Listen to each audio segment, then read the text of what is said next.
familiar que tienen muchas empresas, muchas pymes familiares justamente, que son las historias que se guardan, se van atesorando en el camino. Tal cual, tal cual. Y no son meramente historias, ¿no? Hechos, sino que esos relatos conllevan toda una cultura, una identidad, los valores que se van transmitiendo de generación en generación. Entonces la pregunta es, ¿cómo se transmiten esos relatos de generación en generación? En los procesos de consultoría hacemos un ejercicio, una dinámica, que tiene que ver con que cada miembro de la familia escribe los hechos más relevantes que se acuerdan, ¿no? Y es un muy lindo ejercicio, porque cada miembro de la familia va escribiendo una oración sobre los hechos que van recordando, cuando compraron el campo, cuando se levantó el galpón, cuando compraron el primer camión, lo que sea, ¿no? Lógicamente que el fundador es quien más va a escribir porque es el papá de la criatura, ¿no? Claro.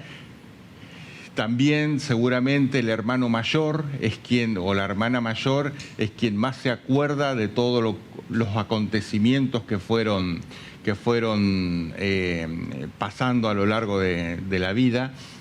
Y los hermanos menores, bueno, son los que menos van a escribir, pero es muy interesante cuando empiezan a escucharse entre ellos qué recuerda cada uno, ¿no? Claro, es un ejercicio que se hace entre todos. Entre toda la familia dueña de la empresa, o que va a ser dueña, o que, por supuesto, forma parte de la familia del fundador.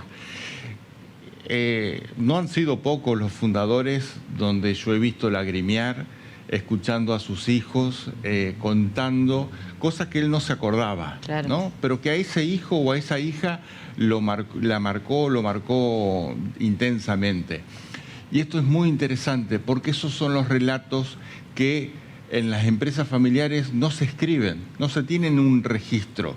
En las empresas familiares generalmente no se registra nada, claro, ¿no? Ni siquiera los números. Entonces, por ahí poder empezar a escribir los relatos, la historia de cómo se fundó la empresa, cómo fue creciendo la empresa, cómo estamos ahora con la empresa, es fundamental por esto que decíamos. No solamente son meras historias, sino que también son el camino por donde ha transitado la identidad, la cultura y los valores de la familia. Ahora bien, esa información y esas historias contadas, seguramente los hijos la viven de una manera más intensa que los nietos, porque los nietos no tuvieron esa experiencia que tuvieron los tíos y los papás de los primos, digamos, de la tercera generación. Entonces es clave entender que a los nietos del fundador no le interesa tanto los balances, los números, los resultados económicos. Les interesa la persona del abuelo, quién fue el abuelo. Y aquí, cómo convertir un relato en algo que impacte en esta tercera generación de primos. El secreto está en las preguntas que le podemos hacer a los nietos. A los nietos no hay que contarle la historia como si fuera un relato escolar, una historia escolar, ¿no? El cruce de los Andes de San Martín. No, no, no. Tenemos que contársela acentuando la persona del fundador o de la fundadora. Entonces, la cuestión no es, vos tenés que acordarte siempre que el abuelo hizo tal cosa. No, la pregunta es, ¿qué habrá sentido el abuelo cuando le ocurrió determinada cuestión? Porque además va sumando resiliencia, va sumando cómo enfrentó el abuelo o la abuela esa historia. Personalmente siempre pienso en los inmigrantes que vinieron, o sea, nuestros antepasados. Seguro que todos nosotros tenemos antepasados inmigrantes, ¿no? Entonces, pues sí, esas personas que subieron a un barco y aunque hayan sido polizón, tuvieron el coraje de hacerlo. Claro. ¿No? O sea, venimos también de esa raza, de esos valores, de esas personas que se atrevieron a dejarlo todo. Los valientes. Los valientes.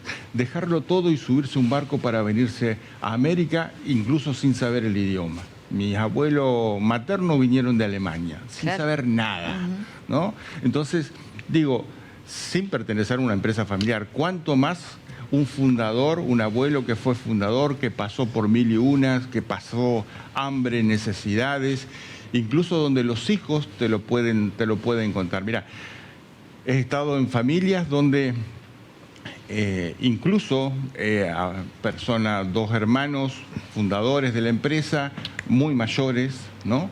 Al momento de hacer el proceso de consultoría, muchos primos, porque tenían varios hijos uno y varios hijos otros. Uno de los hijos y sobrino del otro fundador ponía siempre el celular para grabarlo a uno de los fundadores, que era el que más relataba las historias, porque ni ellos sabían las historias que esa persona contaba en la mesa. Y eso es apasionante. Claro. Porque un nieto hasta quizás no escuche a su abuelo, no lo conozca a su abuelo, porque cuando nazca ya falleció. Pero qué hermoso que ese nieto pueda escuchar la voz de ese abuelo en persona y en primera persona contando esa historia. Claro, sobre todo hoy que la tecnología puede ser nuestro aliado. Exactamente, utilizarla. Muchas empresas también tienen podcasts internos, hacen streaming internos cuando son muchos miembros familiares y cuando la familia está muy dispersa, incluso en otra ciudad o en otros países.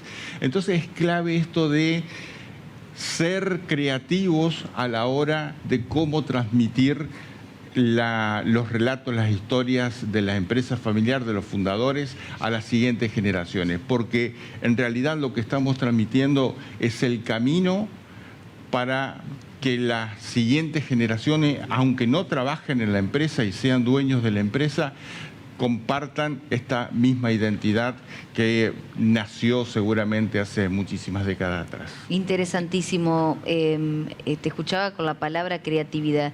La creatividad para que el mensaje llegue, la creatividad para apropiarnos de la empresa, ¿verdad? Los sucesores, ¿no? Para que el mensaje llegue, el mensaje del amor llegue. Exactamente, y de los valores, ¿no? Claro. Gracias, Cefe. No, por favor, a vos, muy amable. Ceferino Saín, consultor de empresas familiares, contando